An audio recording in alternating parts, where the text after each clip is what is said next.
Hi, I'm Jess Otero from the marketing team at Apica, back with the People Behind the Pipeline series. And today we have Lori Bertelli, the Director of Communications and Product Marketing at Apica. Thank you so much for joining us, Lori. Thank you, Jess. Happy to be here with you. Awesome. Yeah. Tell me about who you are and what you do at Apica. Great. Well, think you did an awesome introduction. So, Director of Communications and Product Marketing. Some days I'm pitching a journalist on a specific story. Other days I'm writing messaging or positioning and working with the team on different projects related to messaging and positioning. I certainly main focus is helping to develop the narrative that we take forward in the market, such as telling the business story, the communications story, the customer and partner story, and the product stories. So I would say in a nutshell, that's how I spend my days, but it varies, as I'm sure everyone's day varies. So Yeah, for real. And it's fun to be a storyteller, the storyteller of the company for us. Okay, so what were you doing before this and what brought you to Apica? How did you end up here? yeah, I've been in B2B tech communications for over 15 years. I started my career in New York, worked in DC, and then to San Francisco Bay Area. So I've worked both in-house with companies as well as on the agency side. And I've led Oh, communications for several different observability companies, again, both on the agency side and in-house. I've worked with Ben Jolly, our CMO, for many years. I've known him in another life when I was at Riverbed in-house and he was on the agency side. So we've known each other for a while and love to work together. So that intrigued me about Apica and another observability company. So I started as a consultant with Apica and then joined in-house. So I'm fortunate to join the team in-house and continue the work with Ben and the rest of the team. It's an awesome team and an awesome company. So nice. That's cool. There's been a couple people who've been kind of brought in by current employees, like, hey, this person needs to join our team. So that's yeah, awesome. yeah. So having been in communications and working with agencies for a while, what is like the worst fire drill situation that you've lived through? Maybe like a terrible launch. Um, Tell us about your horror stories. Yeah, totally. Well, as I'm sure many marketing people, communications people know, things don't always go to plan. So you have to be nimble and ready for that just to change and go with the flow. That happens often. To make this not, a book answer, I'll point I'll point to early in my career when I wasn't doing tech. Well, I was doing tech, but it was B2B to C. So we did tech for food companies and we had to do food crisis Oh, communications. So I oh, had two companies go through food lettuce contamination. So we were high stakes crisis comms, doing all the things. It makes you sweat for sure because regulators are involved, retail partners are involved who can drop you overnight. The media piles on, so you have to get in front of the story. The classic protocol is get in front of the story quickly, get the facts, get those out, the truth to the media as quickly as possible while, holding them back while you're trying yourself to get the facts, and then make a statement and do all of that stuff. So oh my that gosh. was a fire drill and it did taught me discipline that I still use today. So I would point to those. There are others, certainly, but I would say those, starting at the hottest, most fire, close to the fire thing, I would point to that. Tough to get in front of bad lettuce. Exactly. And I see the headlines today, like something, it's always happening, like let's get our food supply fixed. Yes. That's for another session. Totally. Well, luckily, it doesn't seem like you've had much of that with Apica. So we Right. keep it pretty, we run a tight ship around That's here. right. Exactly. Exactly. We've got it all together. Um, so about the work at Apica, how do you take like an engineering guarantee, never block, never drop, into a story that a journalist or an analyst wants to write about? Yeah, so I would say many journalists are interested in the consequences of that guarantee failing. So I try to lead with sharing a specific example, such as here's how our product does what we're, that's a claim we're making, and here's how our product actually stands behind that claim.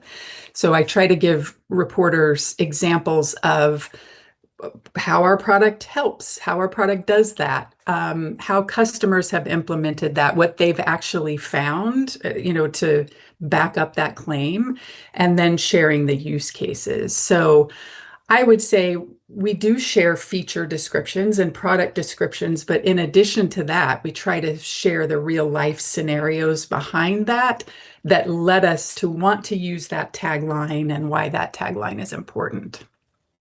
Awesome. So again, turning it into a story, something relatable, something human. The technical Exactly. is important, I see, but Yeah, it's really totally. the story and what happens in real life then. Exactly. You got it. I always think, as we're in this AI era, the human side of things is important to always tell. So those stories resonate, and we certainly use those stories, those real customer stories, real partner stories. So we'll continue to do that. What's one thing you wish more product and engineering teams understood about the press and analysts? Media relations has changed over the years. Newsrooms have shrunk. Reporters are fatigued. Their time is valuable. They don't have a lot of time to deal with all of the pitches that they're getting from the startups to publicly traded, well-established companies. So I would Mhm. say there's a great amount of fatigue right now for journalists, especially looking at this one point. Everyone is calling themselves an AI company. So media journalists have gotten very skeptical of that claim, and we've seen that happen, in the past with certain things when big stories come through. So you have to really prove that you are an AI company and give them evidence. And once you do that, that helps you create people talk about, you need to have a relationship with a journalist. That is true in that they have to trust you. So the stories you're pitching them have to be credible, or they won't open your email or take your call or your LinkedIn DM, however you're reaching them. So I would say, first and foremost, to overcome that skepticism, you have to be credible and offer them something concrete like survey data. We just put our own first third-party Mhm. survey report out in the market, and that helps prove that credibility and helps you give the journalists something that they can actually use. I see. So you found that rather than being like flashy and talking about AI, it's better to have research, have actual facts that you can fall back on, and that's more compelling for the journalists and the analysts. Yeah, I mean, talking about AI is great if you can back it up and your product is actually doing the thing. If it's not, and you're just trying to, as you said, fluff your way into the dialogue, into the story, then journalists are going to see through that. And tech journalists are savvy. They know what they're looking for in stories. They can smell fluff and smoke and mirrors a mile away. So we've always been from the school of thought that you have to take them something credible. We never take something half baked to a reporter. So it's just a good way to be. Okay, awesome. Lori, what is an objection or the skepticism that you hear most often from the press and the analysts, like when you're pitching the Apica story? Yeah, I would What do they say, say? yeah, most often because media relations has changed over the years. It's gotten harder because newsrooms have shrunk. Journalists are very busy and they continue to be bombarded with pitches from many different companies. So I would say I hear a lot, they're tired, they're fatigued, and everyone is calling themselves an AI company. I So was they just have to. thinking, imagine how many people say, oh, this AI this AI that. Exactly. So they have to sift through all of that and figure out who really is and what is the trend or what is the story I really want to follow from a journalist's perspective. So it's important for a company like ours, like Apica, to prove that our claims are what we say they are. So we use many different ways to do that. We tell product stories, we give briefings with Andy Mann, our Chief Product Technology Officer. We put field data, survey data out there and show them that a third party has vetted what we're saying.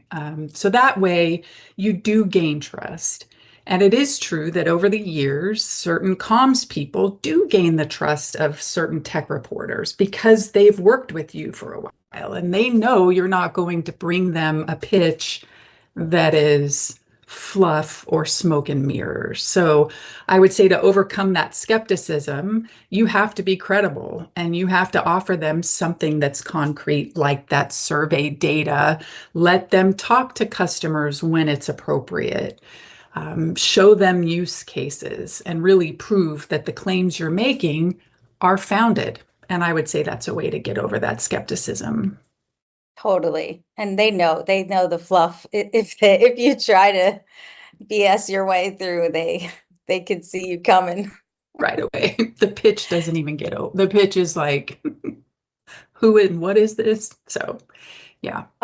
What's one thing that you wish more product and engineering teams understood about how the press and media relations receive their work?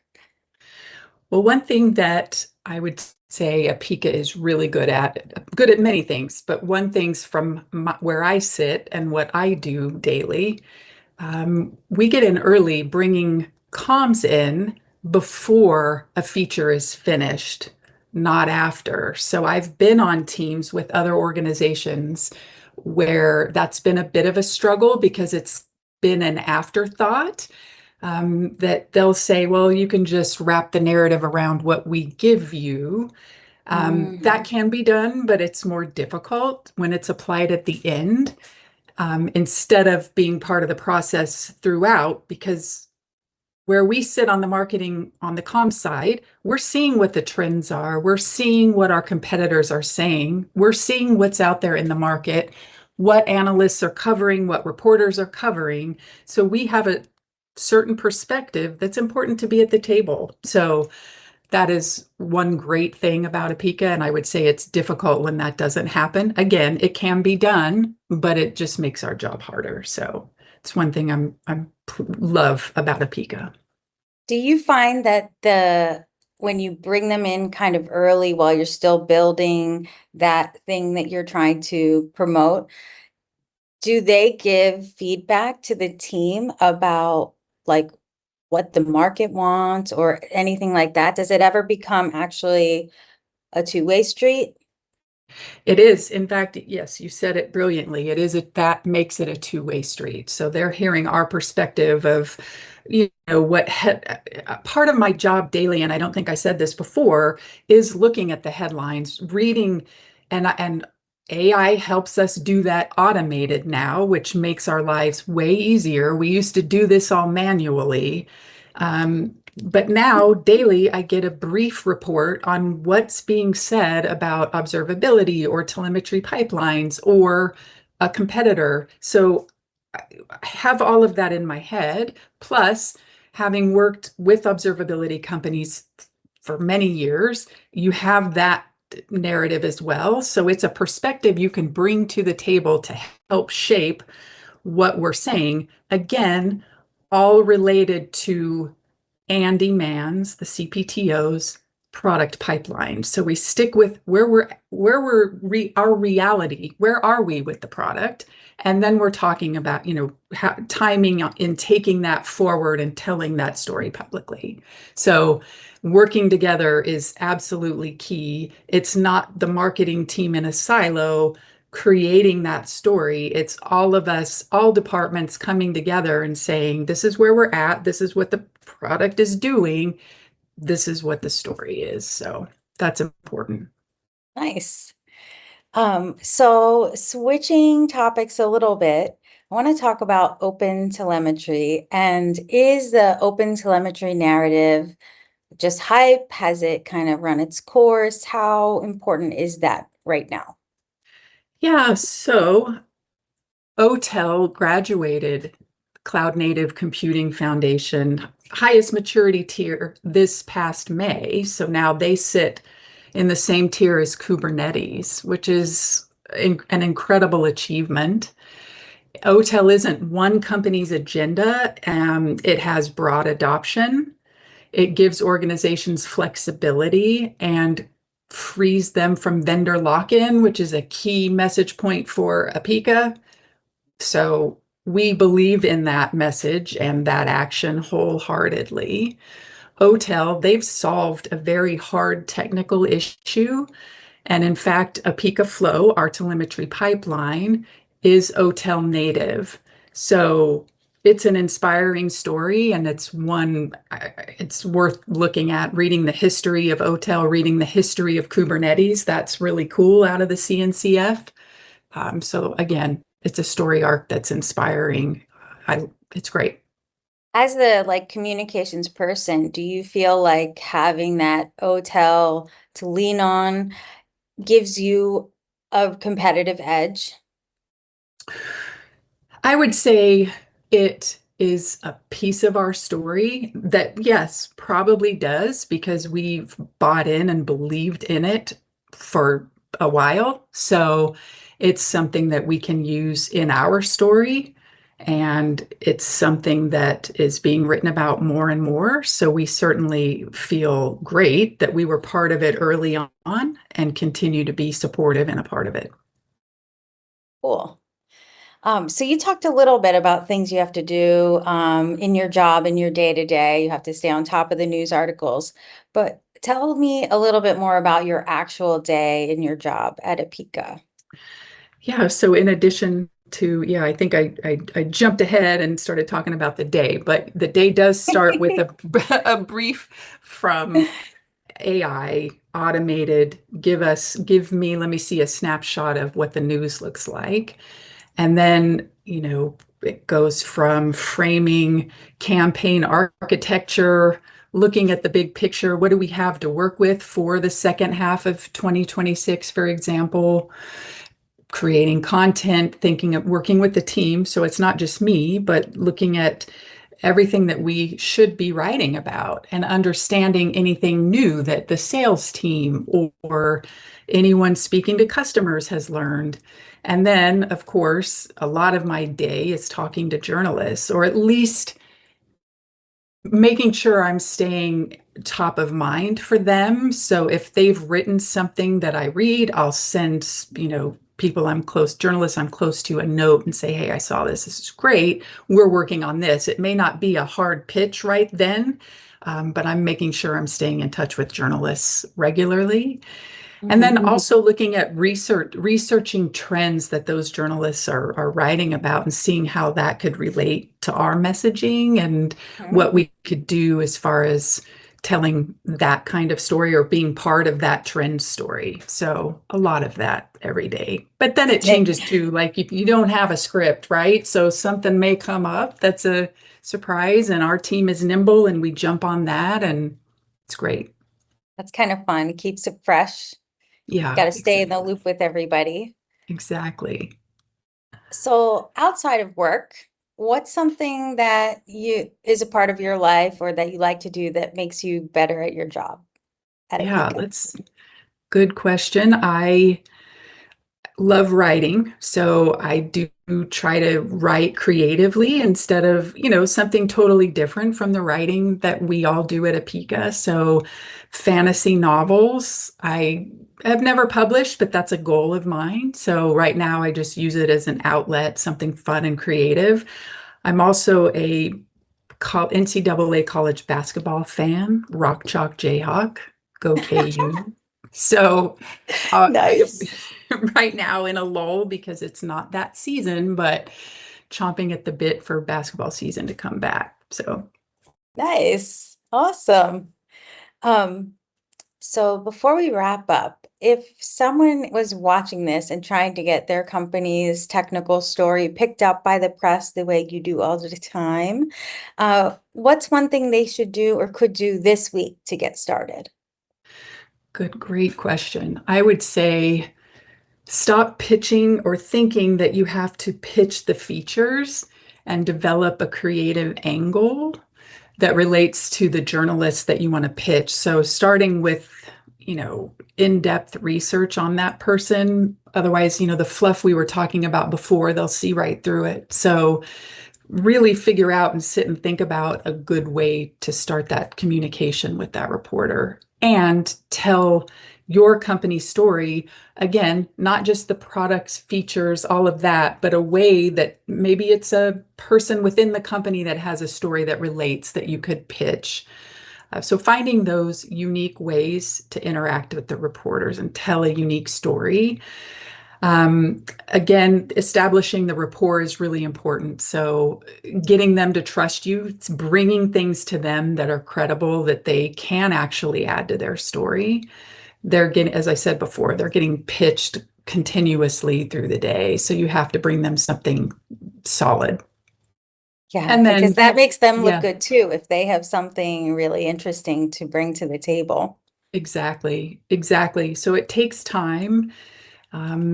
I would say stay curious. That's a mantra that we have within Apica, and stay energized and don't give up. There's certainly a way to get through to the reporters, but it's not always as easy as some people think. You can't, if you're an early stage startup or a mid stage startup, for example, it's set your expectations that you're not going to be able to reach out to someone at the Wall Street Journal or other outlet and be able to just get them to cover your company. You have to think of a creative way to get involved in those stories. But don't be discouraged. There's a way. Just research, stay curious, and keep trying. Awesome. Thank you so much for joining us, Lori. It was great to have you today. Likewise, Jess, thank you. All right, take care. Bye. Bye.